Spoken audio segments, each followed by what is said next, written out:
Well, it didn't take long after the news broke for Hillary to get her friends in the media to trash Director Comey over this email investigation. And joining us right now to react is Howie Carr from the Howie Carr Show. You hear him all over the radio. Impactful talk show host around this country who also hosted a Donald Trump forum. Are you surprised about the 180 that both parties are doing on James Comey?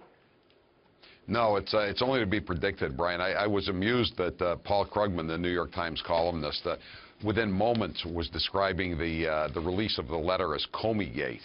Like it's Comey's problem that he's done something wrong here. I mean, it's just amazing. I mean, I looked at the headlines yesterday in the Washington Post. James Comey's dangerous October surprise. James Comey fails to follow Justice Department rules yet again. James Comey needs to clean up his mess. It's just the damage Comey's bad timing it could do. I mean, what kind of bad timing? I mean, this is they said this guy was a lifelong Republican, a devout Catholic. He was, the Dudley Do-Right of Washington. Now he's the worst guy in the world. Yeah.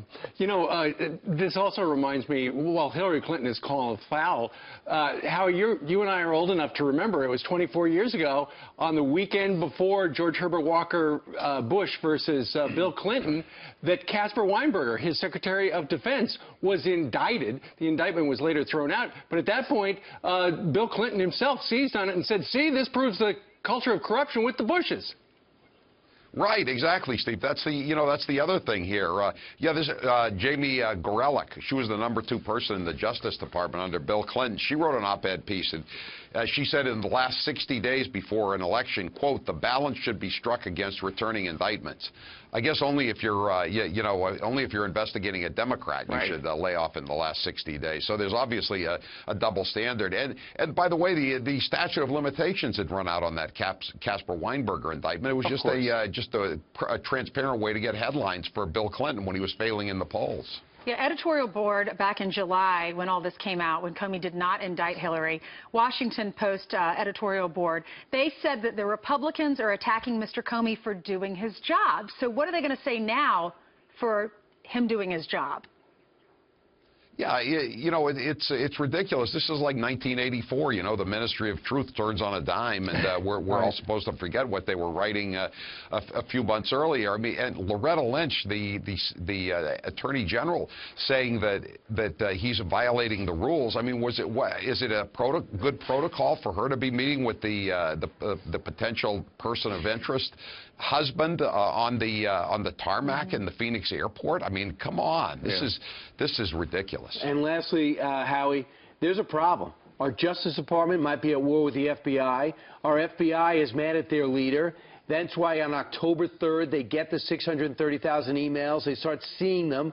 Later on, they inform James Comey, we got this. Comey's in a no-win situation, so to speak, because if he holds it, he's putting his hand on the scale. If he releases it, you could say he's putting his hand on the scale. But if he holds it, and in January it turns out this investigation had heated out October 3rd, he would go down in history as a man that thoroughly affected this election. I agree. I agree. And you also got to remember this guy, the #2 guy in the FBI, McCabe.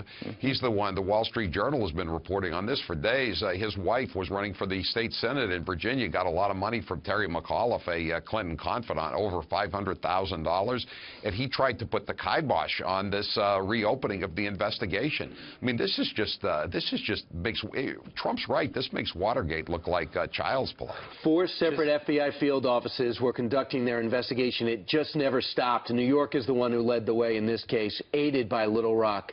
Howie, thanks so much. Look forward to hearing what you have to say in your show today. Thank you, Brian. Thanks to everybody. All right, thank you.